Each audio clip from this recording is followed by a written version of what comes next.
All right, good evening, everyone. My name is Amanda Reichart. I am the managing registered dietitian here at Functional Nutrition RX. Christina Lombardi is our owner. She's going to be unavailable tonight, but she did help in making this presentation.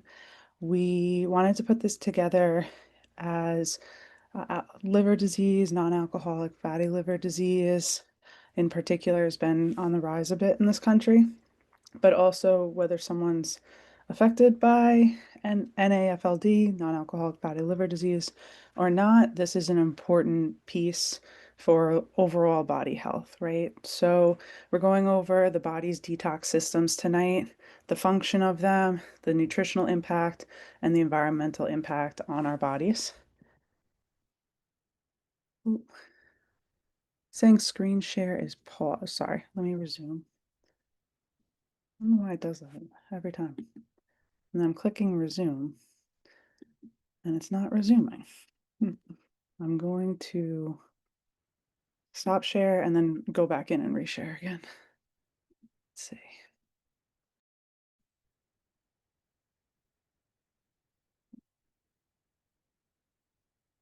Sorry about that, guys. Reshare, share. Okay. Is that coming up again? Perfect. Thank you. Okay, why does detoxification matter, right? So if we're feeling sluggish, bloated, dealing with acne, sometimes it could be joint pain. There's lots of reasons behind joint pain as well. Heart disease, it could be a sign, or bloating, right? I said, different digestive issues as a whole. It can be a sign that like our detox pathways may need support. And I'm going to go over what that means. What is a detox pathway? The difference between something that's a more sustainable, holistic approach versus more of like a fad diet. Everyday toxins can come in from food, air, water, our beauty products, our cleaning products. It's in general the environment that we put ourselves in where we live, whether we're in a more rural environment, urban or suburban. There's pros and cons to each kind of environment. Of course, functional nutrition can help us do this in a smart and manageable way that is backed by science using whole foods with minimal investment too, right? No crazy detox protocols involving, 15 different supplements, right? Or juicing only, our only meals. So, what is a toxin essentially? A toxin is any harmful substance that can negatively impact the body, right? So, our body gets rid of toxins in our hair, skin, nails, through BMs, through, urination, of course, as a way of our body, getting rid of these substances. There's external sources and internal sources, exogenous meaning external, endogenous meaning internal, right? So, like I said, air, the pollutants in our air, right? When the California wildfires were going on, especially pesticides that could be on, certain produce items, heavy metals on cans, plastics, of course, especially when heating in the microwave, processed foods. We'll go over what it exactly means, processed versus ultra processed versus unprocessed foods today, and different pathogens as well, right? Viruses, fungi, and bacteria. Internal sources, our body does also make internal toxins as well. An example could be LPSs, which are lipopolysaccharides. Those are created when the bacterial environment is off balance in our digestive tract and certain bacteria break and die off, and it's released from the cell wall of that bacteria. If the gut is not in a healthy place, which I'll go a little more into what that means, pores or tight junctions can open up wider and reabsorb these LPSs into our circulation. So that's an example of our body creating a toxin. Another can be free radical damage, which can come about from different metabolic breakdown products, and of course, inflammation and oxidative stress. Our body will naturally help us to take care of this. Our body is amazing at doing this, but we just have to support it well with good nutrition. What exactly is detoxification, though? Like I was saying, it's the body's natural process of first identifying what that toxin is, how our body will transform that or conjugate that into something that is more water soluble and able to be passed, and then therefore move it through the body for optimal health. If it's not detoxified, it could be stored in tissues like body fat, for example. So that's why sometimes when people do lose weight, they don't always feel great. And it's not just like a calorie deficit that does that. When the fat soluble is when the fat is breaking down and passing through the body, it can also be releasing different substances too, which is good to be aware of. Why does detox matter? Of course, it reduces toxin buildup, which can contribute to hormonal balances, inflammation, metabolic dysfunction. By metabolic dysfunction, think chronic metabolic disease, diabetes, for example, is a very important one to highlight, heart disease, and cancer. We want to support the liver, kidney, gut, and skin and lymphatic system, which will go more into that. These are some of our primary body systems that help support us in this. And we want to do this to enhance our own body's energy, digestion, resilience to different immune modulators, or how I should say, viruses, bacteria, etc., and to support our overall well-being. You can see below is a simplistic diagram of the liver. There's phase one and phase two detoxification with the liver. Substances pass through the intestines and get filtered through the liver, where from the liver, the body will break it down in, in terms of 6 different types of pathways to either excrete typically through the kidneys or through our colon as stool or urination. So, like we were saying, some signs that might cue us to hone in more that we need to focus in on our detoxification is if we have persistent fatigue or brain fog. We saw a lot of this when working with the 9/11 population, as they had taken in a lot of chemicals down at ground zero. So we see this as like a hyperbolized exposure compared to what the layperson would have. But this is where we started to see brain fog and even early cognitive decline, actually, something called leaky brain, which we can get a little into. But it's feeling sluggish, mentally foggy, struggling with energy despite adequate sleep, and having enough calories, right? Hydration, skin issues and inflammation. So, acne is a huge sign, rashes, eczema, puffiness can all be signs. Dull skin, think of skin that lacks color, right? Like vitality. There's redness in the face, not overtly, like a butterfly mark or rosacea, but there's color in the cheeks and in the lips. Digestive distress and odors, right? Bloating, sluggish movement through the digestive tract. So those toxins are just sitting there, building up, maybe getting reabsorbed. Bloating, constipation, they go hand in hand together. It's not moving through the body. Smelly stools, right? Bad breath can be signs of a sluggish detoxification system. Hormonal imbalances like PMS, right? Irregular cycles, PCOS, fibroids, fibrocystic breasts, unexplained weight gain sometimes can be signs of lacking of hormone clearance, like clearing estrogen through the body. Some of this can be seen with certain side effects when going through menopause as well. Our body communicates with us, right? So these signs or symptoms are not something to scoff off, but something just to hone in on. It doesn't mean that we have, a very, how I could say, a cataclysmic, disease that's very life altering, but it's signs, early warning signs for our future 75, 80-year-old self, right? To hone in now because things happen slowly, right? It's not just an overnight progression over time. So, frequent headaches and sensitivities, sometimes increased sensitivity to smells, increased inability, sensitivity to alcohol, right? Caffeine, salt, certain foods can show that there's a burden. Joint discomfort, as we said earlier, achy muscles, and mood changes too can all be signs. But of course, they could be signs of other things too. It's just worth to note that, right? And detoxification can go hand in hand, like I was saying earlier, with other diseases and conditions as well, right? So it's a tool to help manage other conditions essentially.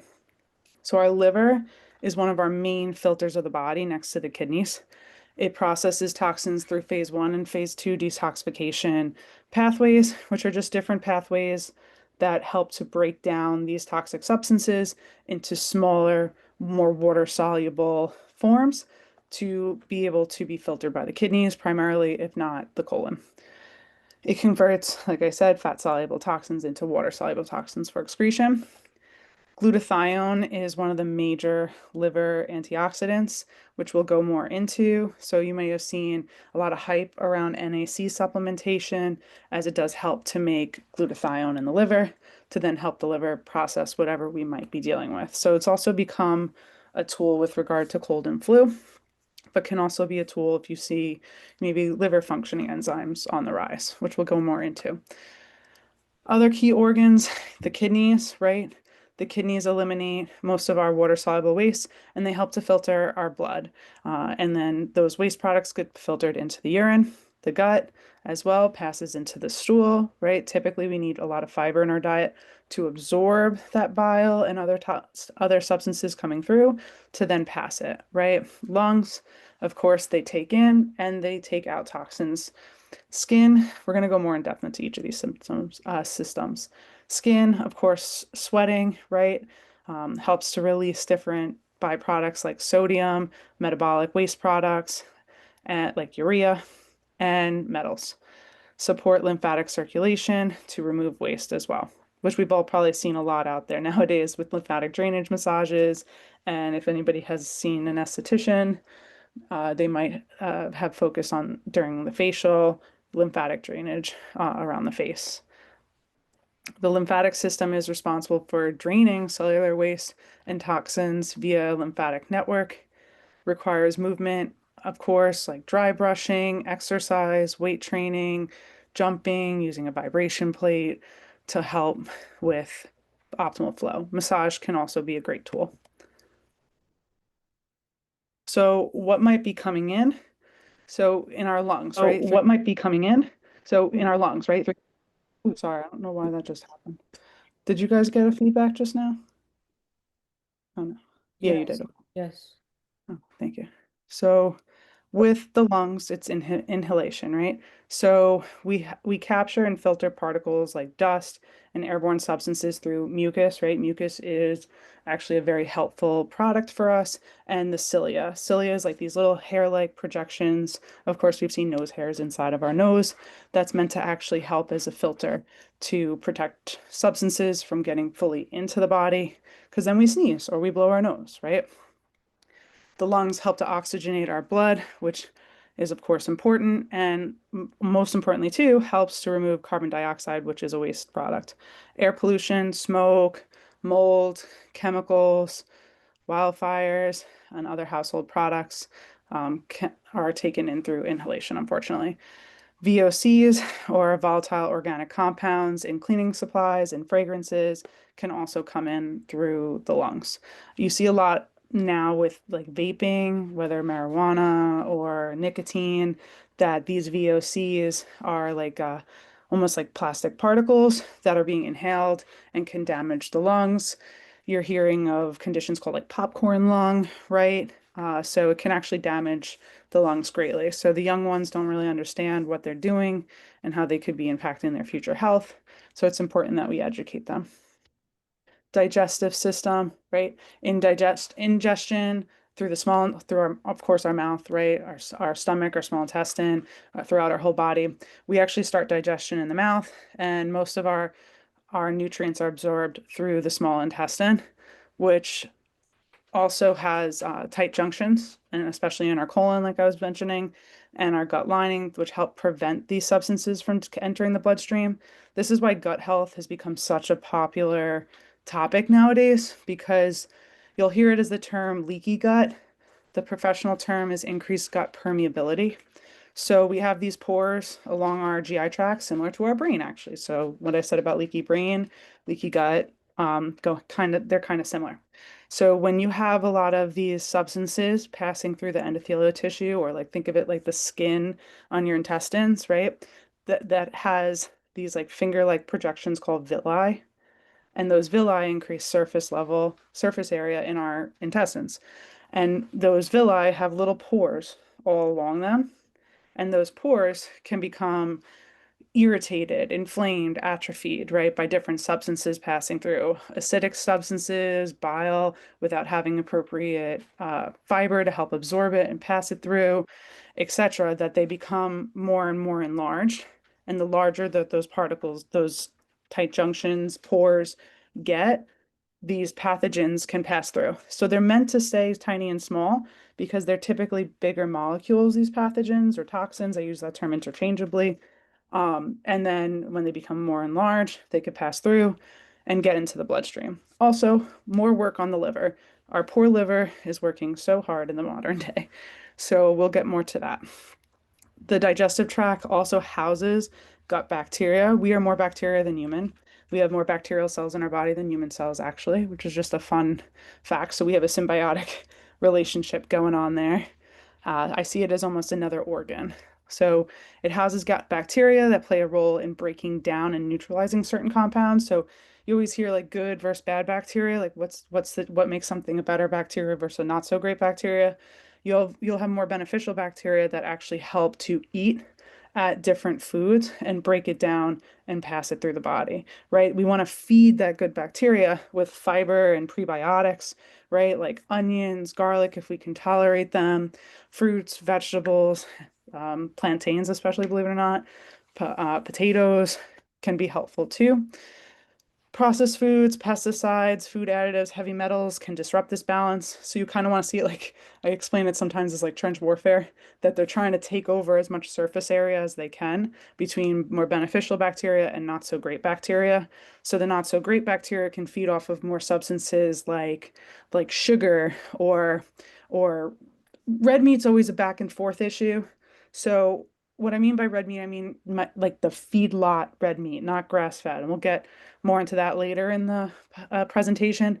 But when we eat, say, red meat by itself, right, with no broccoli, no fiber, no olive oil and herb marinade, and we char it on the grill really, really like blackened, that can create problems for our intestines because it's hard for our body to actually just move it through. The fiber actually helps like a conveyor belt to keep it moving, but the bacteria in our gut will go and eat at that. And when it eats at that, just like us, let's say they give off byproducts. Let's say they burp, right? As a way of envisioning giving off byproducts. Those byproducts can be what's called TMAO. And when TMAO accumulates in those intestines, that's what's thought to potentially lead as one of the ways that someone may develop colon cancer. There's many different ways someone may develop. There's a lot of genetic diversity going on, right? But that's just an example of what's going on in the gut.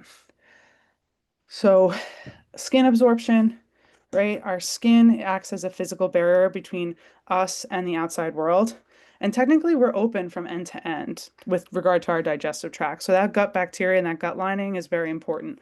Um, but same with the skin, right? And we have skin that lines our digestive tract too. So not just thinking superficially, but thinking internally as well. It acts, some substances, as we might be aware, lotions, certain oils, beauty products can seep into our skin, seep into our bloodstream, personal care products, like even in our hair, right? If we have stuff that we put into our hair at night that might not be as beneficial and we're sleeping and it's going on the pillowcase and then our mouth is on the pillowcase and we're drooling. No, I'm kidding. But and just, that's applicable ways in which things can sometimes come in, right? Of course, your hair is sitting on your skin, so who's to say how much we're absorbing between, of course, different chemicals that we might get, subjected to, especially if we're working in the hair industry, spraying hairspray, inhaling that all the time. Think about our nails, the nail industry, the UV light, of course, the different, of course, what am I saying? The nail polish remover, right? There's all these different substances that are just so common in the modern day that we come into contact with that we just assume is okay, that, we're starting to come into more question nowadays. So some of them can contain parabens, phthalates, and synthetic fragrances. And think of these like microplastics or endocrine disruptors, typically, especially phthalates and paraffins, and synthetic fragrances that we'll get more into what endocrine disruptors are. but essentially they can disturb our body's hormone system in terms of making hormones or our body's ability to bind hormones and allow them to do their job. Chemical exposure, plastics, some sunscreens, right? Sunscreen's important. I don't want to, bash sunscreen. I lost my grandfather to melanoma, so I don't want to say don't wear sunscreen because you might see that on social media, but we just want to be sun smart. Wear a hat, maybe use zinc, maybe use mineralized sunscreen. We'll go into different tools to scan different products later on in the presentation. And we just want to question like, what am I bringing into my house, and is this the best thing for my family and myself? And like we said, nasal passages, even our mouth from breathing too, right? Have mucous membranes. We have mucous membranes through most of our openings in our body, right? We have earwax as well, which also serves as excretion means. But those help to trap different toxins or pathogens coming into the body. Producing mucus can like flush out any inhaled irritants that may reach our lungs, of course. Mold spores, right? We live on Long Island. There's a lot of basements, there's a lot of flooding. So we want to think about that, especially in our bathrooms. Allergens, if you have different allergies, industrial chemicals, smoke, etc. It's being a little slow. There we go. All right, so organs handling elimination, right? So a lot of this is kind of redundant. We did intake and now we're doing elimination. So the liver converts fat-soluble toxins into water-soluble compounds for easier elimination through the bile or the urine. The bile then goes back into our intestines where the fiber, think of it like a SOS pad or a sponge, absorbs that bile and helps it pass through. So if we're not taking in fiber, it's more difficult to move that bile through our body, especially when we're very stressed, right? Think rest and digest versus fight or flight, right? Parasympathetic versus sympathetic nervous system. When we're very stressed, motility kind of slows in our digestive tract. So then that bile is also moving kind of slowly through our liver and gallbladder. If we're not taking in fiber to absorb that, it's not really moving much either. So we want to think about that. We of course we need a lot of water to help remove these substances. So if we're chronically dehydrated, it might be significantly impacting our health in the long term, not just how we feel and how our joints are lubricated. Water is responsible for so much. Water is symbolic of life, right? Water helps to deliver nutrients and clear waste products. And for example, if you're inflamed, right? Water removes water, especially if you have, say, a joint injury, right? And your knee is swelling. We don't want to not take in water. We want to have water to help that move through. Just as examples to help you guys kind of visualize what I'm saying, if that makes sense. The liver is a hard worker. It filters about 2 quarts of blood every minute for our body and also helps to synthesize bile and is attached to our gallbladder, which is the storage. Oh, there's my cat. Sorry, guys. This is Oliver. He's a good boy, except for when he jumps on my computer. And synthesis and secretion of bile. So the kidneys, they're similar. They're also very hard workers. All of our organs are pretty great and they're very unique. They filter about 50 times, filter blood about 50 times per day, and meaning that it filters about, I think it was, what did I say? I got to put that in the email. I wanted to put the fun fact. I think it was similar. It's almost like 3 quarts of blood. So our kidneys are really responsible for removing excess fluids. Yes, the large intestine also helps to remove excess fluids too, but the kidneys are the primary mover there. They help to filter electrolytes, metabolic waste like urea, and excess fluids. And they maintain pH balance for the body. So when people say, "Oh, do I need to have the alkalized water?" Our lungs also are responsible for balancing pH. Our kidneys are responsible for balancing pH, our digestive tract in general, right? So lungs remove volatile compounds, like we were saying. I don't want to harp too much here. The skin from sweating, especially if you like to use the sauna, can be helpful and works alongside the lymphatic system. And then, of course, we have the intestines, which I've gone into already. But these are our primary organs involved with detoxification. So what is total toxin load? Total toxin load refers to the total amount of toxins. And I feel funny even saying the word toxin because it just gets such a stigma in modern day. But again, it just things that we take in that are just not the greatest for our body and that cause harm. So total toxin load refers to the total amount of toxins we take in through our food or water, our products, our nutrition, what we're exposed to on the day to day. And everyone's total toxic load can be different, or toxin load can be different. And especially with regard to not just what we take in, but how our body removes them as well. This is where we have a lot of genetic diversity, especially in regard to the liver and the different enzymatic pathways that our liver can break down these products into removable forms. So, like I said, below and under sources of toxins, I don't want to be redundant. So, of course, you can see that there, but you want to think of it as a bucket, right? If the bucket has a little bit flowing into a couple of drops, not a big deal. But when the bucket starts to overflow, is when someone could be running into problems.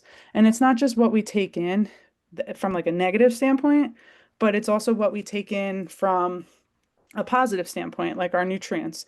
The nutrients that we take in our day to day, which I'm going to go more in depth in, will help our body have the tools to remove this. Think of it like a conveyor belt. If there's a conveyor belt that's going and we're packaging a bunch of say packages, think Amazon, to move through the facility and get shipped out the door. If you have more workers versus less workers, you're going to get more done, right? So see nutrients as the workers to get the work done to clear it. So toxic burden panels. So you might be thinking, well, I don't know what my total toxin load, I don't know, what my body's processing. There's different ways to better learn and understand your body. So of course, working one-on-one with a functional dietitian or a functional MD can be helpful. Often these types of tests are offered at those practices. We offer it here at Functional Nutrition RX. So Mosaic Diagnostics is one company, and Vibrant Labs is another company. They both offer great at-home tests that a provider can order and get to you. It's a urine test, and then of course you're going to read a report like the image on the left, on the right, and be like, I have no idea what this means. And that's where the clinician can be helpful. But the reports are also given in a nice, colorful, detailed, explanatory way that doesn't just address what the problem is, but gives the solutions along with counseling. So this is something that gets done one-on-one in counseling based on the person's journey and needs. Other accessible labs, more so realistic labs that the functional labs are a little bit out of pocket, but they are HSA, FSA covered. These are more labs that can be covered by general insurance, which is great. So working with a primary care physician or other specialists, unfortunately, we cannot order them through insurance. We can order it through HSA, FSA coverage, through functional labs, but I always like to recommend my patients go through insurance and as low a cost as possible. So through LabCorp or Quest, you can get your metals tested through your body, right? Especially if you notice you use a lot of canned goods or have maybe different exposure working in, certain law enforcement, police, fire, EMS, military, but doesn't just mean that we come into contact with this stuff if we are in those lines of work. Also, if we drink, I run into so many people that just drink seltzer all day because they don't like water, and I get it, I get it. It's a little bubbly though for the digestive tract, but cans, we want to think of leaching from cans, those metals. A little, like I said, a little is okay, but if it's all the time, that's when things can create a bit of a problem. Liver functioning tests, these are typically done most primary care visits, the ALT, AST. GGT is a more functional marker, but can be ordered through a LabCorp request or a general provider. We do order this often for our clients and patients. GGT is a measure that tells us how much glutathione. So that's that major antioxidant I mentioned. There's plenty of antioxidants in the liver, but this is the major antioxidant in the liver. And when GGT is altered, it can tell us that your body's using a lot. And if your body's using a lot, it means you probably need more. So glutathione or NAC. So typically someone takes NAC to be able to make enough glutathione. Because when we do take glutathione on its own, it's kind of hard to absorb and it's very expensive. So NAC is a more affordable way to get this, and of course through diet. Assesses, so these assess detox organ load, especially ALT, AST. CBC, CMP. These are routine testing that tells you a little bit about, of course, like your immune response, your iron. So sometimes iron overload can be a sign as well. Urinary organic acids. What are we excreting in the body? It's showing how your body can be metabolically breaking certain substances down. And this is a little controversial because of what was going on in the news with 23andMe going out of business, but then being bought and who controls the data. So of course, with genetic testing, you always want to do your homework where your information is going to, and laws can change. So there is a law in the books right now, actually, that prevents insurance companies from taking genetic information and using it to affect our insurance payments. But I don't know. That's just a very personal choice to make. But 23andMe does give you this information. I used it and it did give me some very helpful information. You can take that information and download the raw data into a CSV or an Excel file and then upload it to different genetic services through NIH or Found My Fitness, for example. There's lots of these, but again, it's just what happens to the data, right? 3x4 Genetics is one of the leading nutrigenomics companies out there right now. I actually got to meet the dietitian Gael who founded it. She is brilliant. 3x4 Genetics doesn't just give you, okay, you have this gene. It gives you a very detailed report that's about 10 pages long, explaining it in terms that is applicable for us. And it's meant to be walked through in practice and throughout different sessions because we don't want to apply everything all at once. So some different genes that can be helpful to learn and understand about our bodies can be GSTMI, GSTT1, GSTP1. They kind of they so they our liver has so much genetic diversity in terms of these different pathways, right? We have phase one and phase two detoxification, but even within that, there's 6 different pathways in which these substances can go down and then get broken down and then get passed through the body, right? So in that you have this complex called the cytochrome P450 cluster of enzymes. And these enzymes are also in the brain and they help our body to break down substances. So this is why people who are on certain medications like statins can't have grapefruit, right? The grapefruit can disrupt this cytochrome P450 enzymatic pathway and affect the time spurts of that medication and how it's broken down through the body. So these different genes can also play a role in explaining that about yourself. I personally think it's cool and very good to understand your methylation genes, like the MTHFR. I learned a lot about how if you have MTHFR, your body might have issues absorbing certain B vitamins, for example. Those of us from different Mediterranean cultures might be more at risk, but I've seen it in people of all different backgrounds and cultures as well. So with methylation, that's just one of those 6 pathways within the liver to which our body breaks down these nutrients. So for those of us who have MTHFR, we might have a hard time absorbing folate and converting it to folic acid. So in terms of pregnancy, this can be an important piece of information to be aware of ourselves. Typically taking a methylated B complex based on your diet and how much Bs you do take in and actually absorb in your diet can be a helpful tool. We just want to make sure that if you do take a B vitamin, whether it's in a multivitamin or a B complex or on its own, and you have this condition, it is pre-methylated because it can get converted into different substances, which is not as helpful for the body. So, for example, taking cyanocobalamin, which is the lab-made form of B12, versus methylcobalamin. Someone with MTHFR can absorb methylcobalamin, which is the more natural form. They're going to have a hard time absorbing cyanocobalamin, which is also made with cyanide. So that's also interesting. Below, you see the COMT gene, SOD2, CYP1A1, 1B1. So these kind of tell you about your body's ability to break down estrogen and move it through the body, for example.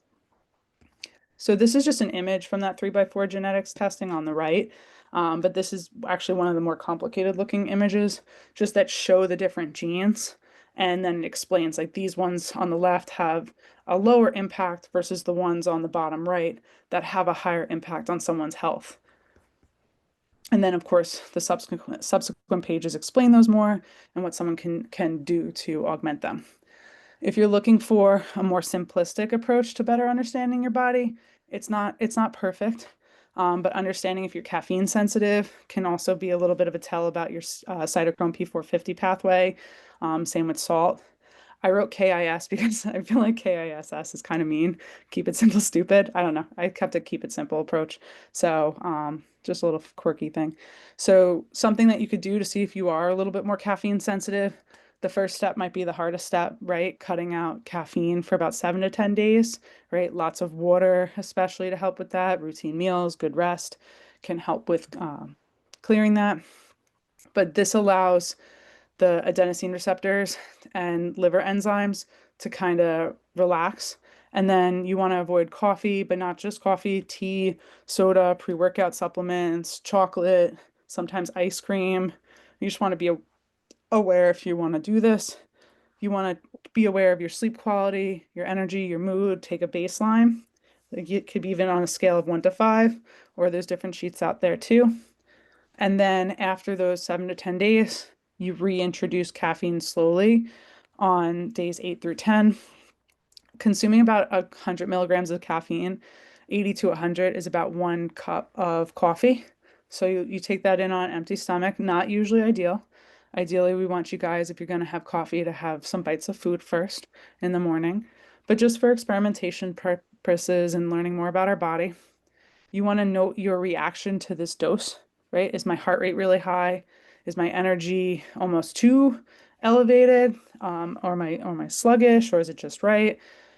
Am I focused, or am I more so anxious and jittery? What's my digestive response? Those are good indicators to tell you a little bit more about how it's affecting you.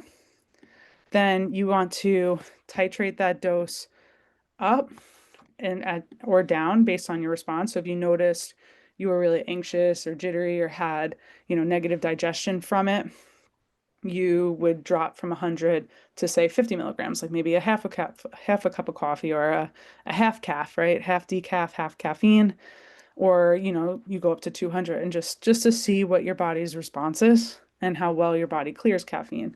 And then you just monitor your recovery. Am I feeling more wired? Am I feeling restless? How do I like how I'm feeling? Because your body's ability to clear caffeine, salt, alcohol, those are easier ways to kind of understand ourselves if we don't have access to that testing, and how efficiently we clear it from our bodies. Especially those who, when you tend to drink alcohol, even if it's one drink, get very red, flushed cheeks. That's also a sign. Could also be a histamine reaction too. So factors influencing toxin load and aging. So genetics and family history, like I was mentioning, can reduce that efficiency. Liver function and detox enzyme activity, that also ties a bunch into genetics, but also the food we take in, which I'm going to get more into. Different foods can support different pathways.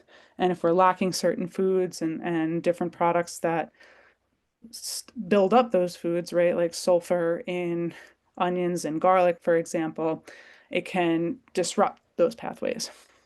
So, diets rich in antioxidants, fiber. So, I was mentioning glutathione a bunch earlier. Vitamin C is also like the major antioxidant for the entire body. And it's also one of the major antioxidants for the liver. Fiber, like I was harping on a bit before, of course, can help. Phytonutrients. Phytonutrients are substances that give plants color.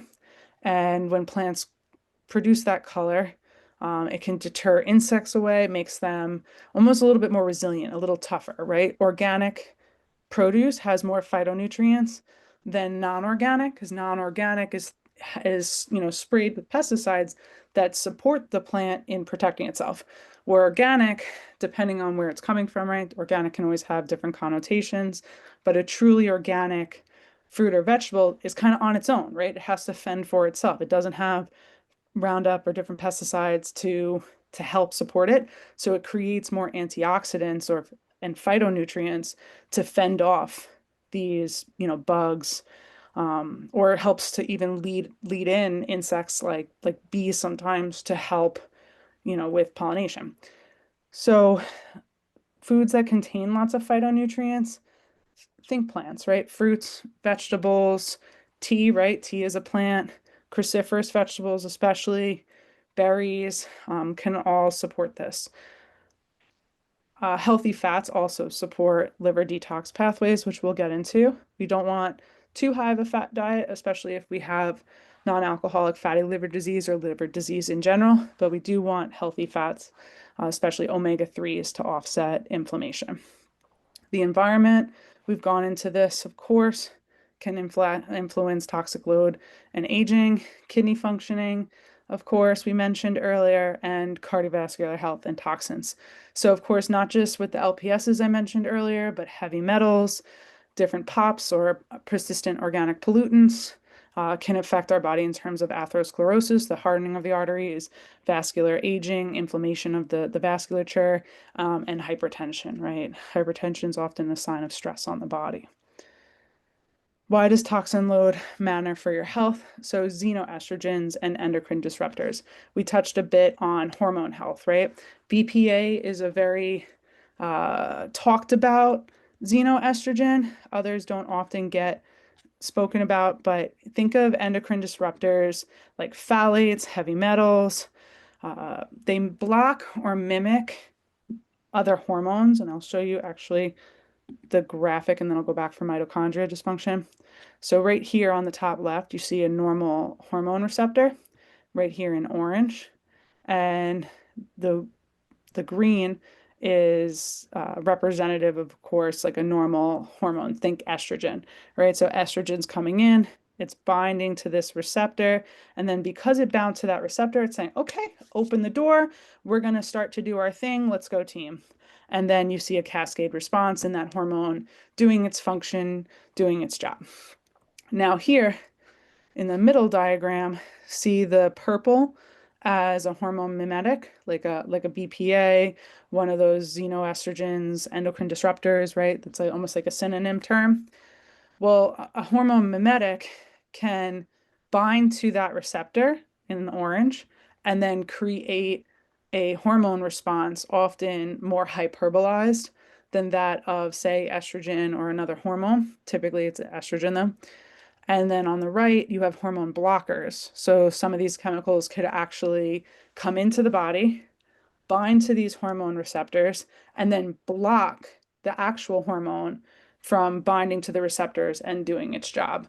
So, this is the mechanism to which endocrine disruptors can impact our health, which we see this with fertility problems, developmental dysfunction, diabetes and obesity, and different hormone related cancers, just to name a few. Mitochondrial function and energy metabolism. So, some toxins, like I mentioned earlier, POPs, can damage mitochondria, leading to brain fog. These are just some other substances to be aware of. Just think mitochondria is the powerhouse of the cell, meaning it helps our body to make energy. So if the mitochondria is getting bogged down by, heavy caloric load, or there's all these different substances coming into the body, it slows down its ability to make ATP, which is the driver of life, right? ATP gives us our energy. It's one of the most simplistic forms in our body of energy. Impaired liver filtration, we've gone a bunch into this already. The high toxin load overwhelms the liver, making it harder to filter waste, and the liver will actually start to develop fat around it, and that fat can harbor some of those toxins within it, right? And cause inflammation, and down the road for some, cirrhosis or fibrotic tissue that leaves it damaged for a long time. Sometimes fat can build up on the liver if it's in early stages and actually go away. I've seen it happen with patients, but if it's non-alcoholic fatty liver disease and it's heavily progressed, it can be hard to change it sometimes, but you can stop the flow, if that makes sense. Stop what is coming in, or make sure that you're taking in good nutrients to help your body to maybe create some new tissue down the road. Um, but it's hard to do. Hormonal imbalances we mentioned earlier. So estrogen dominance is something that I'd wanted to mention, heavy periods, fibroids, PMS, and fibroids can be found in, of course, like our uterus, but also in breast tissue, right? Kidney overload, when these toxins are overburdening these filters, right? It stresses the kidneys to properly filter blood efficiently and can slow things down, bloating, swelling, water retention, to name a few. Especially if you see that you have some more swelling in the ankles, wrists, some edema, right? Contribute, so increased risk for kidney stones and infections when this happens, and electrolyte imbalances can also occur. So, someone with more progressed kidney disease, we have to manage their sodium, their potassium, magnesium, phosphorus, a lot of different factors, vitamin D, vitamin B. Um, it's a highly unique condition. Gut and immune system resilience. We've gone a bunch into this already, so I'm not going to go too in depth here. But of course, it can impact our body's immune system, eczema, brain fog, skin health, cardiovascular disease, cancer, um, cognitive decline. And as I say, not cognitive decline, we're flowing into brain and mood stability. So it's actually being studied a lot at the Stony Brook World Trade Center Health and Wellness Program with Dr. Sean Clouston. If you want to look into his research, it's fascinating on leaky brain. So similar to the gut, there's different pores along our brain and our blood-brain barrier. And like I said, there's the cytochrome P450 enzyme complex in our liver, but you also see some of these enzymes in the brain, and there is genetic diversity there. Um, Different neurotoxins can come in, aluminum, mercury, just to name a few, that can impact this and increase the risk for anxiety, depression, neurodegenerative diseases as well. So we really want to take care of ourselves. We really want to be choosy what we put ourselves around and what we put in our bodies. So of course, air quality we'll start with. Clean air is key for supporting lung health. Indoor pollutants, of course, can impact us, as we said, vaping, cigarette smoking, and of course, oxygenation of our body can help reduce inflammation and support immune function. Ways that we can take care of our lungs from the outside is, of course, air purifiers in the house. Different house plants can also help to filter the air. I put some below, which is just fun. There's different nutrients, like lemony, can never say it right, found in different citrus foods, especially lemons, that do help the lungs. Mullein leaf extract, mullein leaf, I think I actually have some here. Mullein leaf, like in from herb farm can be good, or of course, if you know an herbologist, a trusted herbologist, it's always great to get it fresh and local from an organic farm. That's great to put about 4 drops into water about 3 times a day, especially if you have a condition with the lungs, like a lower respiratory infection of some kind. It can help support clearance of the lungs. Caraway seeds and dill. So dill you can take and put into tzatziki, for example, when you're making tzatziki to better support our lung health. Deep breathing and breath work are becoming more and more popular. I've seen some recommendations out there to take 100 deep breaths as so a day to help your body take in oxygen and, of course, remove CO2.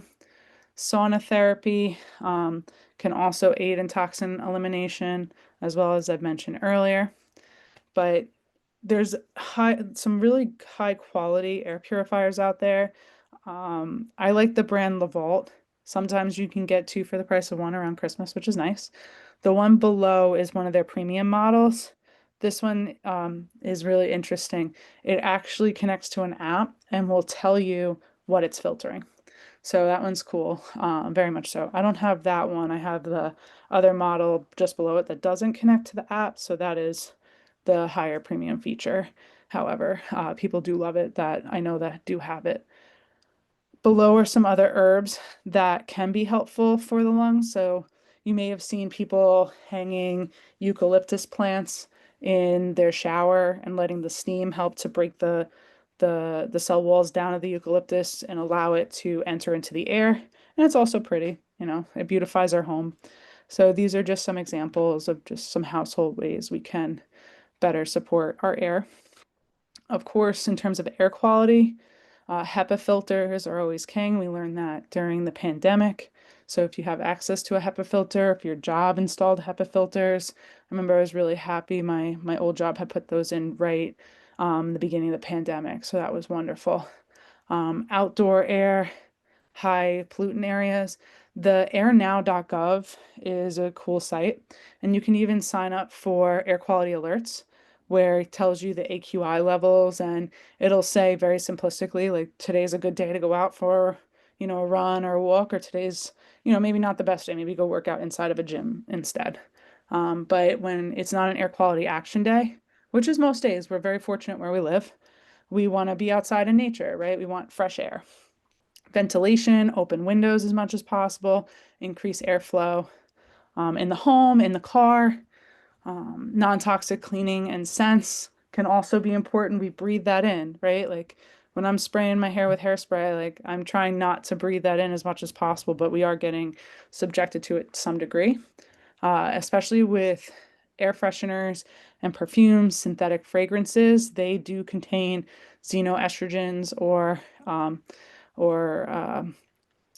hormone modulators. So essential oils are great tools. You can put them into a diffuser. They even have ones for the car now, which is great. Water detoxification. So clean water, living on Long Island is crucial for us. And like I said, water equals life, right? It help keeps everything moving in our body, helps with digestion, cellular function, and of course, detoxification. So the tap water may contain varying amounts of chlorine. You can also get different filters for your shower. Depending on how far down the wormhole you want to go, right? To filter some of these out, like fluoride, heavy metals, pharmaceuticals, runoff. If you live in the area around where Grumman was near Bethpage by the Plume, where those DuPont chemicals had leached into the water. All of us on Long Island can log into EWG, the Environmental Working Group's tap water database, and you could pull up your zip code. Well, you type in your zip code, and it can give you a list of what's in the water. Your town water authority can also inform you as well.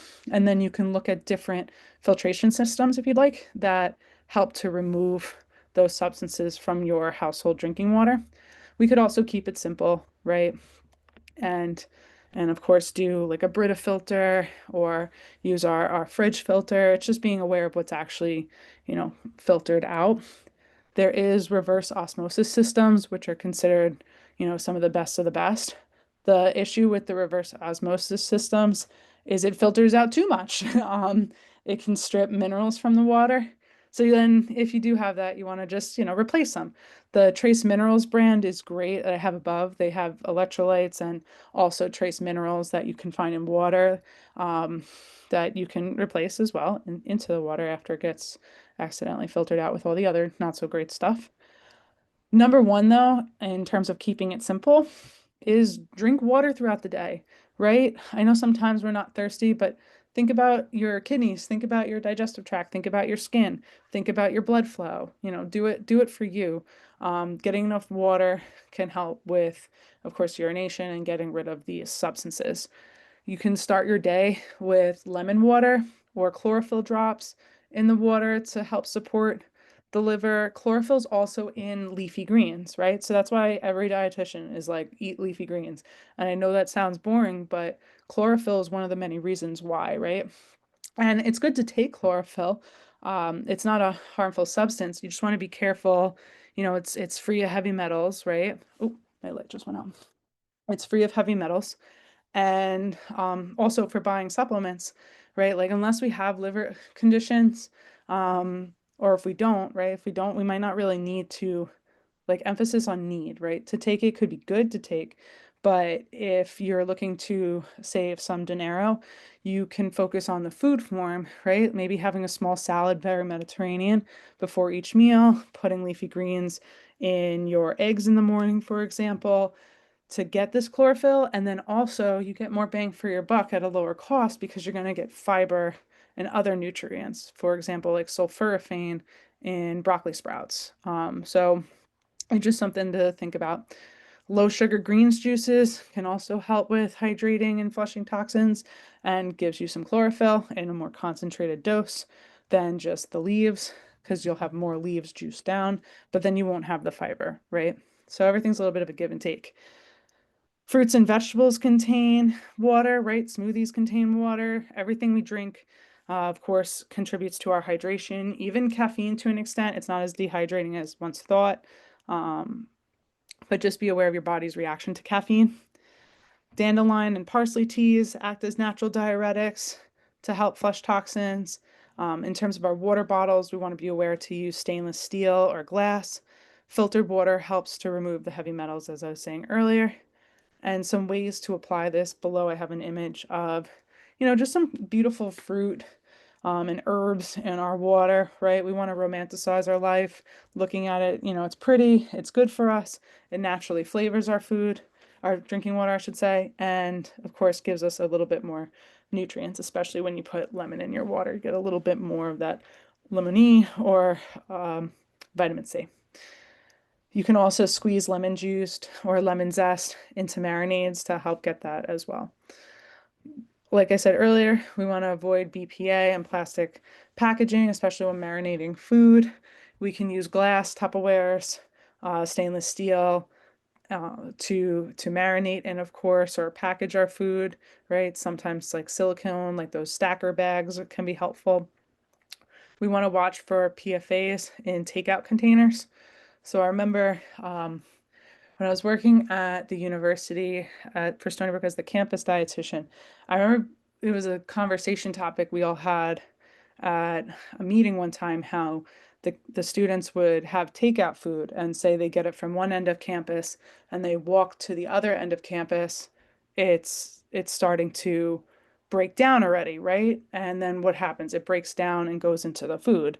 So, of course, if we do a lot of takeout, especially hot foods, sometimes those plastics or the coating of those containers can leach into the food. So when you do reheat, for example, try to take it out of the container and heat it on a plate if you're not doing so already. Look for BPA-free linings on canned foods. I love beans. Beans are so great for us. 1 cup contains 10 to 15 grams of fiber, but it's in a lot of cans, right? So if you don't have beans all the time and you don't use cans all the time, all right. But if you use cans often throughout your day or your week, for example, the Jovial brand of beans is wonderful. It's the beans are already pre-fermented and stored in a glass container.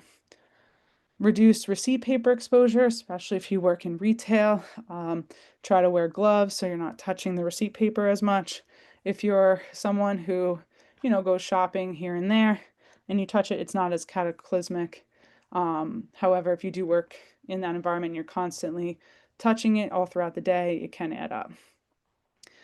So we're going to move more into like processed foods. So according to the Department of Agriculture, processed foods are any raw agricultural commodity that have been, think about it, washed, cleaned, milled, cut, chopped, heated, pasteurized. So a lot of these mean similar things. Blanched, cooked, canned, frozen, dried, dehydrated, mixed, or packaged. So anything really done to them to alter their natural state is considered processing. So when people say, I don't need any processed food, it if you look at what the literal definition is, that wouldn't make sense, right? We want to look at processed foods versus minimally processed foods versus ultra processed foods, right? So ultra processed foods can add preservatives or different flavors that are chemical substances or dyes, but sometimes adding nutrients in through the fortification or enriching of a food is considered processing, which isn't necessarily a bad thing. So what are ultra processed foods? Ultra processed foods and beverages are products formulated from industrial processes that can and or contain industrial derived ingredients. The processing techniques of ultra processed foods can differ from more basic and traditional methods. So, a basic or traditional method could be blanching or cutting or steaming versus hydrogenation, right? Which we know can create those saturated fats that are not the greatest for our heart health, right? Fractionation, hydrolysis, etc. Pre-frying of foods, ultra-processed foods are very convenient and typically hyperpalatable, and they tend to be high in sugars, salts, saturated fats, oils, and other fats, but typically more saturated fats, which make them more palatable, right? They contain ingredients and additives that are not typically found in the pantry, right? We can't really pronounce them, we can't picture them in nature, like artificial colors and flavors, emulsifiers like carrageenan, to name a few. Some common examples of ultra processed foods are below. And just remember, ultra processed foods have a lot of money behind them in terms of food researchers who study how to make this food so tasty that you just want to keep eating, right? That you feel like you can't stop. So sometimes they set us up for this higher caloric need, and they tend a higher caloric intake, I should say, not need, and they make it harder sometimes to stop because they are so hyper palatable and can be a bit addicting as well. This is just a nice diagram that depicts what whole foods are versus minimally processed, moderate, and highly processed, right? So highly processed barely resembles the food in nature. Think of the dino nuggets, right? That's not what that's not what chicken looks like. But of course, everyone loves their dino nuggets, so not bashing them, but saying like, we want to have less of the highly processed foods like the Kraft plastic cheese, for example, and more of the whole foods. If you have a splash of it here and there, right, it's not the devil, but you want the majority of your diet to be made up of minimally processed or whole foods. On the right are just examples of similar foods, like brown rice compared to white rice, compared to rice puff cereal. So detailing whole food versus minimally processed versus a more processed example. So sometimes this is good to look at if you have a craving and you're like, oh, I'm really craving these peanut butter cookies. Well, maybe I should just go have some peanuts and some dark chocolate, for example, and see if that can curb that craving. So with ultra processing, it affects what's called bioavailability within the food. So that's the fraction of the nutrient consumed that is actually absorbed and metabolized in the body. And when we eat food, right, we want, for example, egg whites. Egg whites have the highest bioavailability of protein. So for what we eat, say I take in 30 grams of protein from egg whites, I'm going to absorb about 30 grams, right? Not all foods are like that. Um, so when it is more, processed, of course, there's other things that can impact that as well, like stage of life, the chemical form of the nutrient. So plant-based proteins versus animal-based proteins, there is different absorptive rates there. It's called a PD-CAS score, can impact the bioavailability, but also when things are co-ingested together, like vitamin C and iron, that is helpful for absorption. But when iron is taken with calcium, that inhibits iron absorption. So effects on processing and storing of our different foods in our body that we take in our body. So like I said, we defined bioavailability before. Some vitamins are more stable than others, right? Stable meaning less affected by processing, that the vitamin's going to stay in the food, you're going to eat that food, and you're going to absorb that vitamin. So water soluble vitamins are more unstable than fat soluble vitamins. So when that cell wall gets broken down and you see like the liquid kind of like leach out of, say, fruit or a vegetable, those are water soluble nutrients leaving that food. So there's a big difference between frying and steaming because of that. Frying is going to deplete a lot of nutrients, where steaming something is going to maintain more of the nutrients because we're not really breaking that cell wall down that much. That's where a lot of the raw diet people come in because they feel that as one of the reasons, you get a higher bioavailability of nutrients. But sometimes breaking things down is good, right? Like nutrition is not all black and white. So certain foods like broccoli is very tough. And that fiber can make it really hard for your body to really break it down and absorb the nutrients in it. That when you do steam it, it's sometimes easier to absorb certain things. Um, or both could be going on at the same time, too. So, most unstable vitamins is folate, thiamine, and vitamin C, right? All water soluble. Folate is B vitamin, so is thiamine. Vitamin C is, of course, water soluble.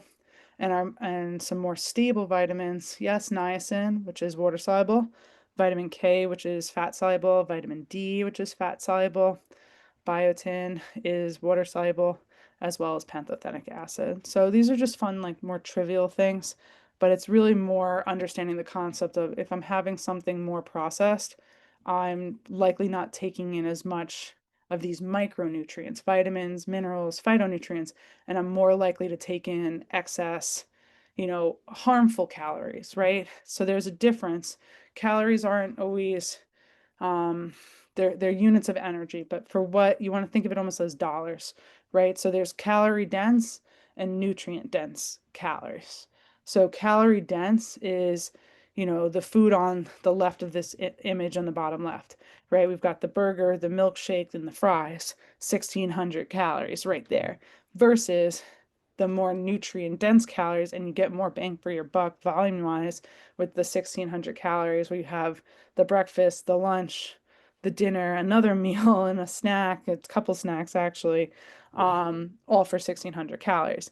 And you're going to get more vitamins and minerals, more high quality protein, for example, more fiber, healthier fats. So more bang for your buck calorie wise, right? So calorie dense versus nutrient dense. Um, I think that's super important because 80 calories of one food is not always equivalent to 80 calories from another. Because when that food comes into my body and my body goes to break it down, does my body have a lot of just like carbs and sugar that it doesn't know what to do with because I've had enough? Or is there more vitamins, minerals, fiber, protein, healthy fats, and some carbs that my body can take and do things with, right? And build things out of or use to clear other toxins coming in, for example. Also, in terms of those who are trying to focus on healthy body composition, it's really easy to overeat calorie dense foods versus more nutrient dense foods. Speaking of more nutrient dense foods, red meat's always a big question, right? So I'm still more conservative in terms of red meat. I like it when my patients eat a varied protein rich diet, whether they eat proteins that swim, fly, grow from the ground majority of the time, like fish, turkey, chicken, especially seafood though, from good sourcing. But red meat there's a place in the diet for red meat as well, especially for iron. We just want to be selective, right? We don't want to eat grain fed or feedlot meat, right? There's more saturated fats, fewer micronutrients in that meat versus grass fed that has more omega 3s. And you're going to see this common thread, especially with regard to eggs, more omega 3s and less saturated fats in the grass fed meat. There's also more vitamin A and vitamin E. So the soil to which our plants grow in, that our animals eat those plants, and then we eat those animals truly impact our own health, right? It's all an ecosystem chain. So the guide on the left depicts different eggs. It's similar to with the grass-fed meat. You have just different terms, but they mean the same thing, right? Like pasture raised eggs. I'm trying to enunciate and not say pasteurized. Pasture raised eggs are kind of similar to when you think of wild caught fish or when you think of grass fed meat, right? There are more omega-3s, less saturated fat. And you could even see, I love this image because you see the circles here coming down.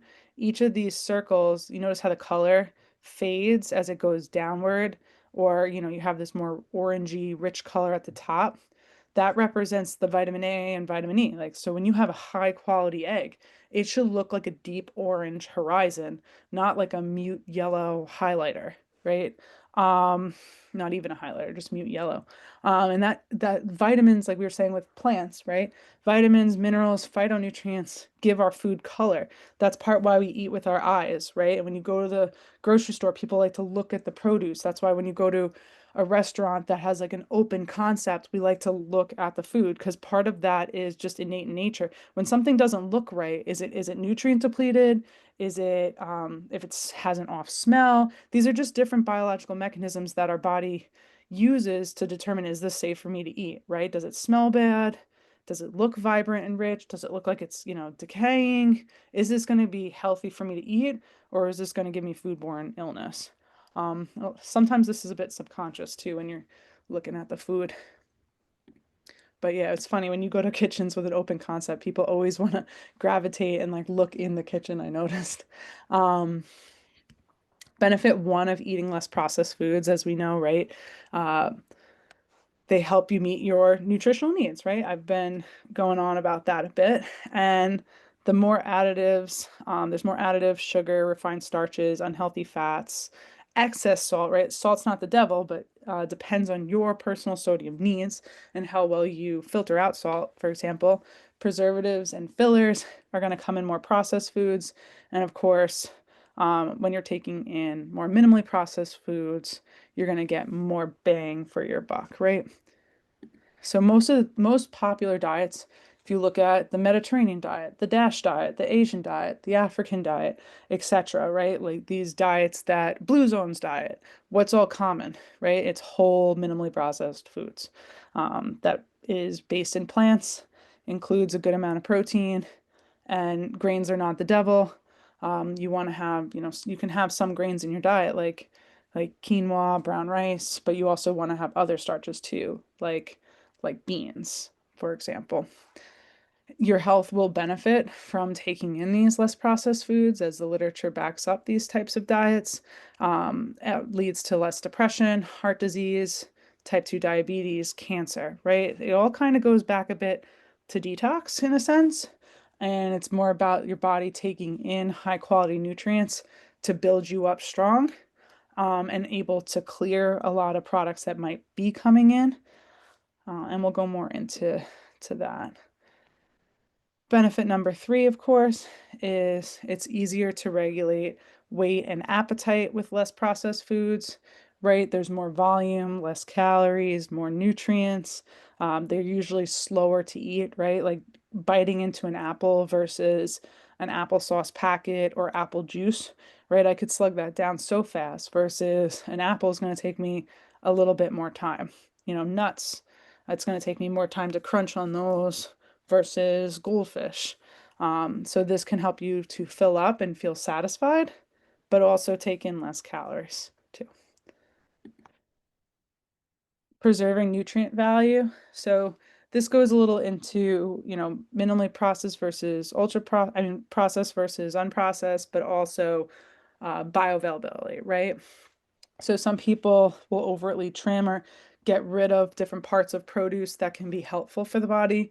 So like the beet green leaves can be extremely nutritious. I like to juice them a bit with some lemon juice, maybe lemon or an apple, parsley, and maybe spinach, or if I have produce that's starting to go in my fridge that it's still good enough to eat, but I'm going to throw it in the juicer instead.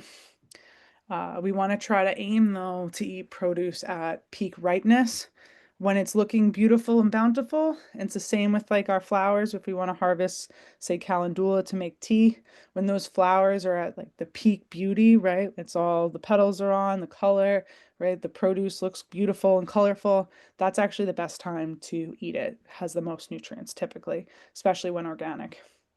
We want to limit sun exposure, of course. make what we can from home, pesto, hummus, broth, soups, etc. Boiling can be a helpful tool for some when it comes to leaching nutrients, like those with kidney disease who want to have potatoes. You leach the potatoes of the potassium so that they take in less potassium, but it's also just worthwhile that when you're boiling something, it's not just like if there's like debris on the outside of that item that you're boiling, say a potato, that gives that water color when you're boiling it, it's also the nutrients coming out of it, which is just interesting. Some other methods that leach less nutrients, grilling, roasting, steaming, just to be aware of. You don't want to change everything you do or never, make a chicken cutlet, again with some olive oil, like pan seared on the stove. But it's just to, be mindful of your goals and try to do, you know, less is best there. Preserving nutrient quality of veggies. I'm not going to go through each of these bullets. You guys are going to get the slides uh, this evening after I upload and edit this recording. But these are good to reflect on as a way to get more bang for your buck. I know a lot of patients will tell me that, oh no, I got these fresh herbs, but they're going bad. You could put them in an ice cube tray with olive oil to help preserve them, and then when you want to use them, you pop that cube from the tray and place it on the pan. Super convenient. They even sell them like this now, too. And just another honorable mention is, the broccoli stalks, right? Many of us cut the broccoli stalks, or we don't even see them often in the grocery store really that much anymore. Those are edible. You could cut them up and really break them down. Those I would honestly really cook down, and you can eat them and still get different benefits from the plant.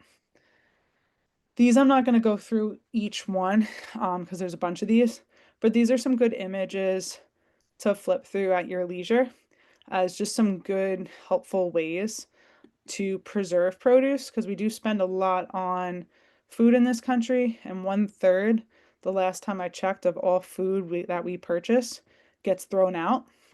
So I know, a lot of us are pretty tight with our grocery budgets these days. These are just some fun ways to prevent food waste. And there's many others too. Stopfoodwaste.org or .com is another great resource to look for those types of tips, especially around Earth Day. There's a lot of that information out there around Earth Day. Pesticide exposure is a big topic. If you're looking to reduce that, the Clean 15 versus the Dirty Dozen is a good place to start to figure out, maybe I want to buy some things organic. I have that in my budget, but I don't have the budget to buy everything organic. This gets analyzed each year, but the Clean 15 are the ones that the produce items that you don't really need to worry as much when it comes to eating organic, where the Dirty Dozen, like berries, spinach, pears, apples, think like typically I know potatoes is the loophole there, but food that you eat the skin of, right? Like notice pineapples in the Clean 15, that's a thick, thick skin. And notice bananas aren't in the Dirty Dozen, for example. Corn is a clean item, avocados, they have thicker skin. That's not for all of them, but kiwi, onions, right? They're more wrapped up. Um, so it's more of a physical barrier. Washing, like I showed before, a vinegar soak can help to remove this, but if you don't like the vinegar taste, there's so many different ways you can go about cleaning your produce. Alcohol. It's not a presentation from Amanda if I don't talk about alcohol. I'm kidding. I just feel like it comes up so much. So I don't want to be remiss though. Alcohol is a major toxin, and many people don't know that it's a major carcinogen. So that's why I like to let people know. Alcohol is a major increaser of total toxin load and does directly deplete glutathione, that major liver antioxidant. So something to be aware of. And think of it when we take in alcohol, our body now has to use all these different vitamins and minerals that it was going to use to build us up stronger, to get rid of this, right? And flush it through the body. So it takes from us. It can lead to impaired liver function, right? Metabolism. And of course, it's very dehydrating. We want to try to swap cocktails for mocktails or I love taking like a little kombucha and mixing that with maybe some seltzer because sometimes it's a little sugary. And when my girlfriends are doing mimosas, I'll just do kombucha mimosa and I blend right in. But it's just fun to get creative. So food label awareness, Yuka, and ingredients, right? So there's the Yuka app, many are familiar with, as well as the Think Dirty apps. Think Dirty, I want to say, is $3.99 per month now. And Yuka, I want to say, is about $7 to $8, I want to say, a year. And so what you do is you scan different barcodes. I really like Yuka because it also contains food products on there. It's also like the Bobby approved app. If any of you follow Bobby Flav on Instagram, that's another one of those apps that you can scan the barcode and it rates or tells you about the products.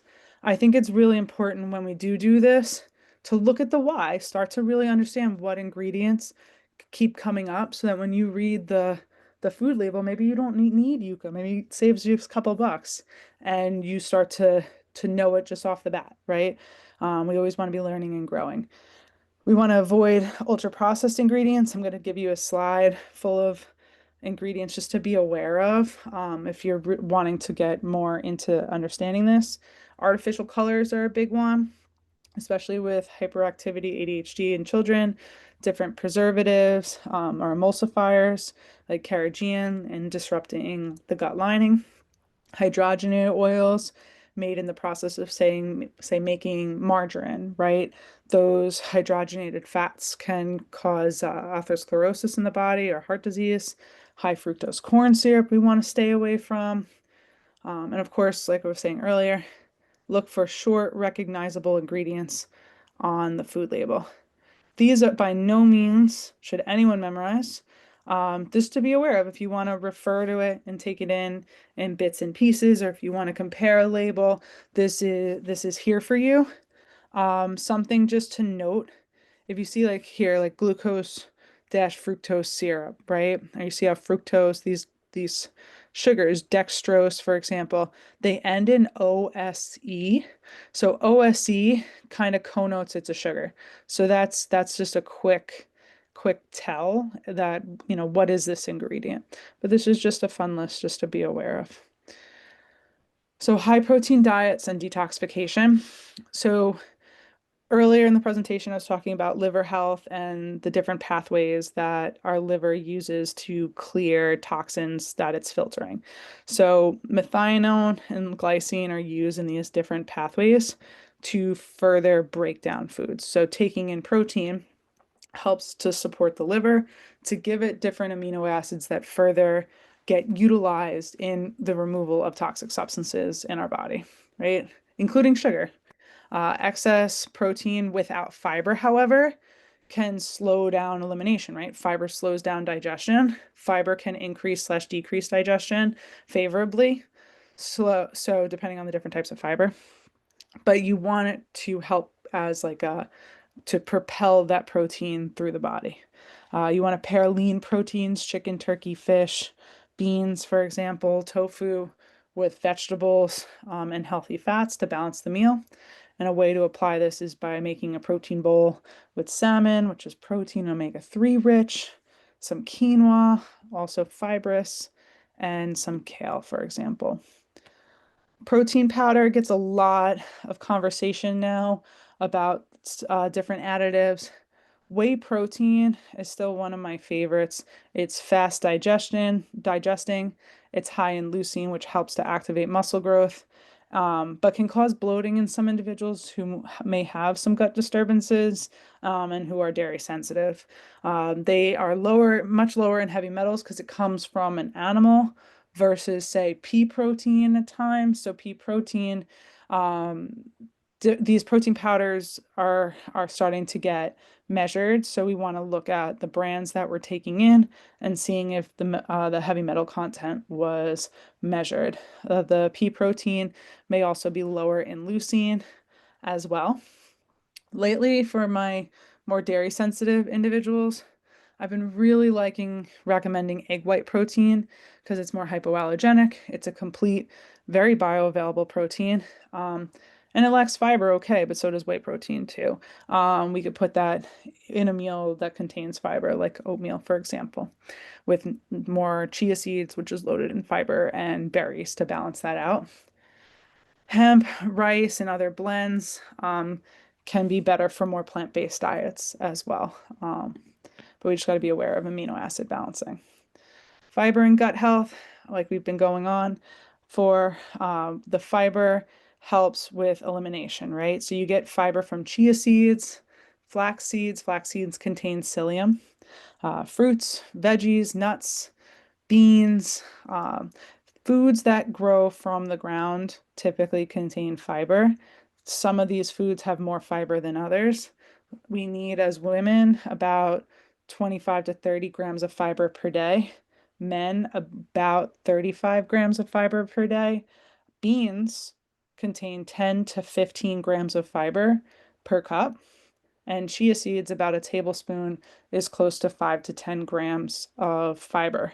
So those two I just like to point out, they're heavy hitters. Same with oatmeal. About half a cup is almost 5 grams of fiber.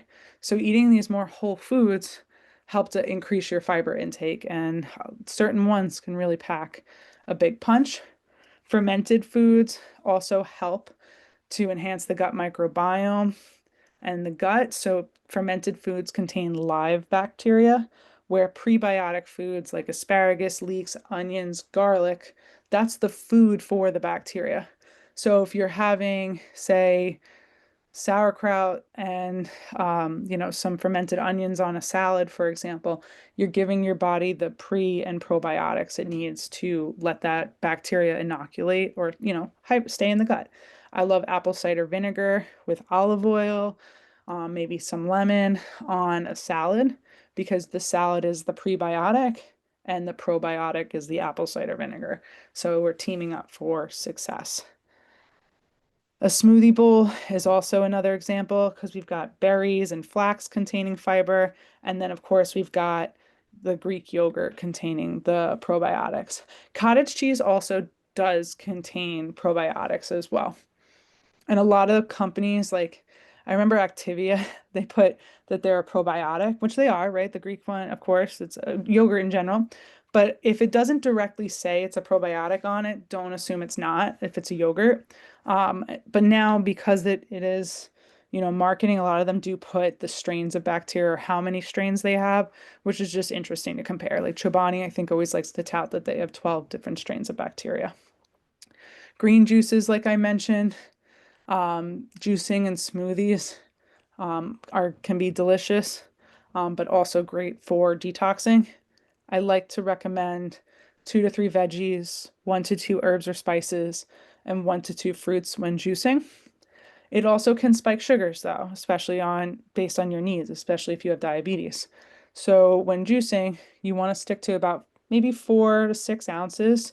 You can make a bunch at once for the week and put it in the fridge. It will last about when you look it up, it says up to 7 days, but if in reality, I feel like my juices tend to last about 4 days. It depends on how much lemon I have in them. But you could store them in glass bottles in the fridge that you get off Amazon. Super easy peasy. But I like to recommend pairing that with a meal or as almost a pre-workout carb if it doesn't disrupt your digestion and give you acid reflux based on what you have in there. Like lemon, for example, might give you a little reflux. Beet juice is another great juice that supports bile flow, blood circulation, and liver detox. I love using this as a pre-workout myself, 4 to 6 ounces before the gym. Wonderful. Helps with vasodilation, vasoconstriction of the tissue to be more accepting of blood in your muscles.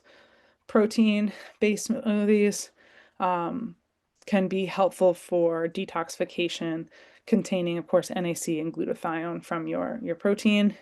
And to apply all this, like we said, we can make a smoothie. We could do celery with some lemon, some ginger, some parsley, and I would throw in a couple of different types of greens, like maybe some dandelion, some arugula, for example. Evolution and Suja brands can be beneficial. You just want to try to be mindful, similar to kombucha, keeping the sugar lower per serving. Single digits is ideal in your serving. So if you drink a half a bottle of a Suja, that's a good way to keep the sugar a little lower.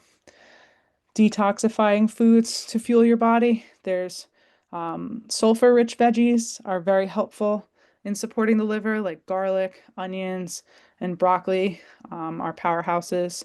Broccoli contains sulforaphane, especially broccoli sprouts, which support the liver. High fiber foods, like we've mentioned earlier. Avocado, although it's mushy, is a high fiber food. Antioxidants.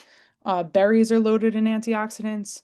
Tea, that's why tea is a big part of what you call the mind diet. The mind diet is the Mediterranean diet with an emphasis on berries and tea because of their antioxidant properties. Herbs and spices are powerhouses of nutrients. Even though they're tiny, they are mighty. Veggies, like I've been saying, and turmeric. So curcumin is the active ingredient in turmeric. You need black pepper and dietary fat to help absorb it, but it can be very supportive of the liver. Some people like to use it in marinades to help offset maybe damage done when grilling, especially with olive oil and other fresh herbs. How to apply, of course, there's a few bullets below that are some good examples of some healthy detox salads.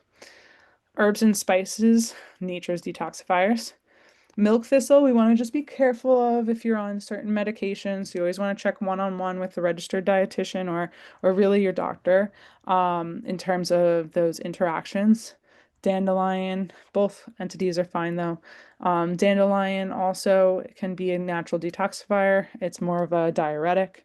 There's a difference sometimes between the tea and the leaves, like the root.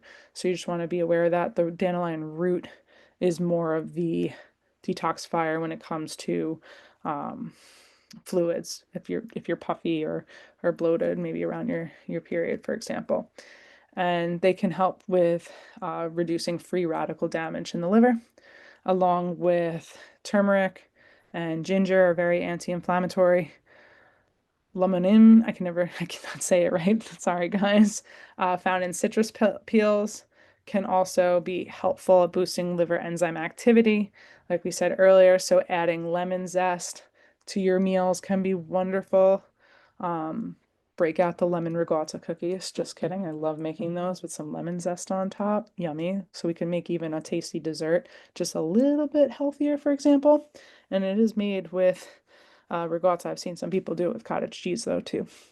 We can sip on turmeric ginger detox tea, especially at night after winding down, especially if our muscles feel really sore and inflamed. Liver detox.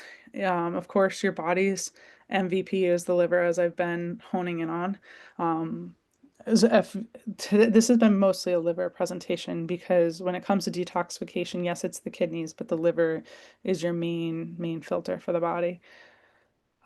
So we want to support metabolism, hormone balance, and detoxification. Some nutrients on top of the ones already previously mentioned are B vitamins, right? So when you see liver stress, you want to test B vitamins as well as vitamin D, for example, GGT to address, glutathione usage. NAC and glutathione, see them as similar things. NAC is a more affordable, more absorbable form to get glutathione in when you do have liver stress and you want to, make that your primary focus. Milk thistle can also be a helpful tool. But again, we got to check for nutrient absorption, medication interactions. SAM-E and betaine can promote bile flow. So these are just different supplements to work one-on-one with your healthcare provider and address your need. But I just like to put the information out there, get the cogs turning. And of course, ways that we can further give our liver love, though, as I've been saying, is beets and leafy greens. So, how to create a detox routine? There's a lot of information we went through tonight, right? So, we're not going to apply everything overnight, and maybe some of the stuff we're already applying, which is great. So, we could start simple with adding lemon water first thing in the morning. maybe having some overnight oats with some protein powder and berries and chia seeds for breakfast some days. Choline is a B vitamin that's great for detoxification. You get that from egg yolks, for example. So having eggs in the morning sometimes, especially the pasture raised ones, as an omelet with, maybe some broccoli sprouts or spinach or bell peppers, which has more vitamin C than an orange, right? Paired with some whole grain toast or a sweet potato and bean hash, right? Can be a great healthy breakfast and a great way to start your routine.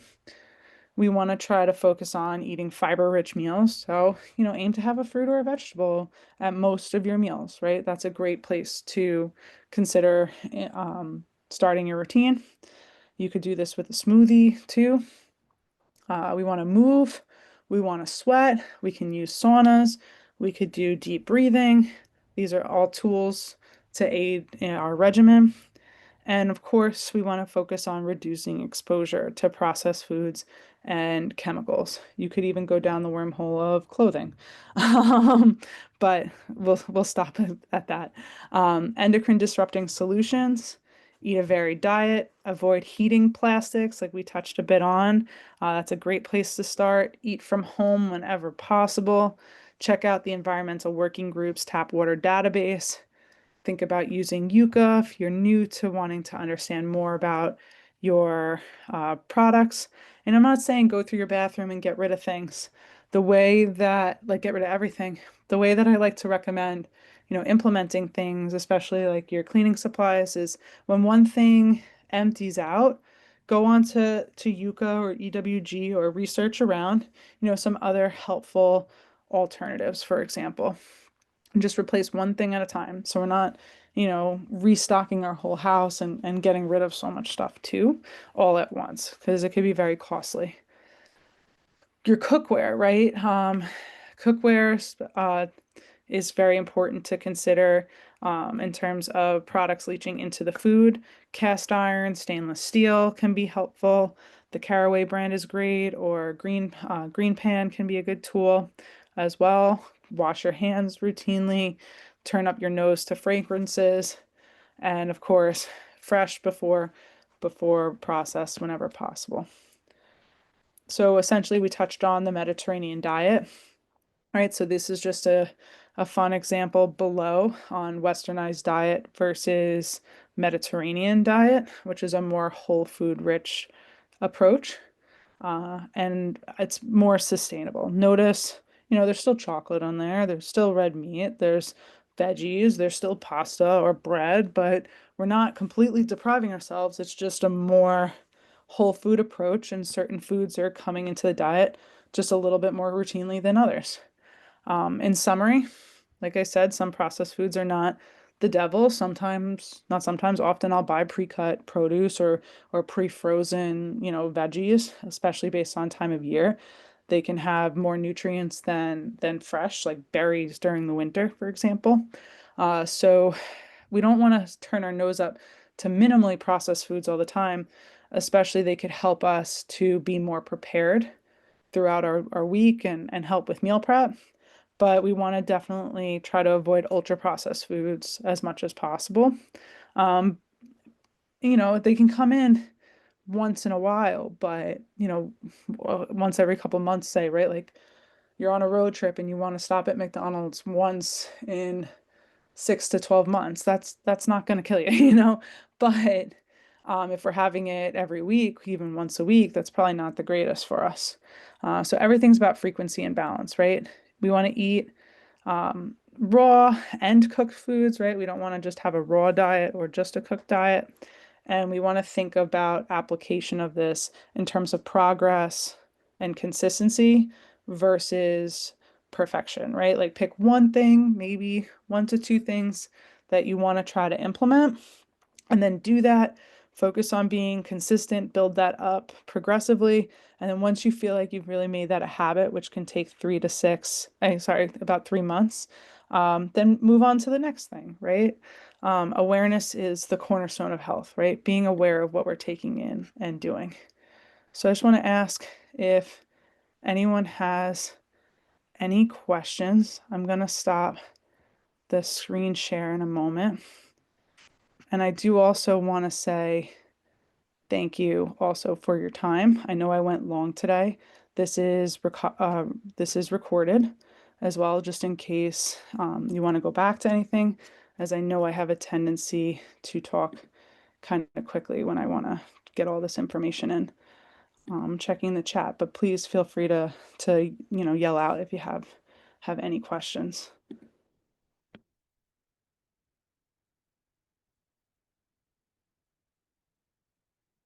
All right, without further ado, thank you again for your time, for signing up, for sitting in. You're also going to get a recipe packet that I'm going to send out to you guys that reference a lot of the foods we touched on, the slide deck, and the YouTube link. Have a happy and healthy, safe night, and be well, guys.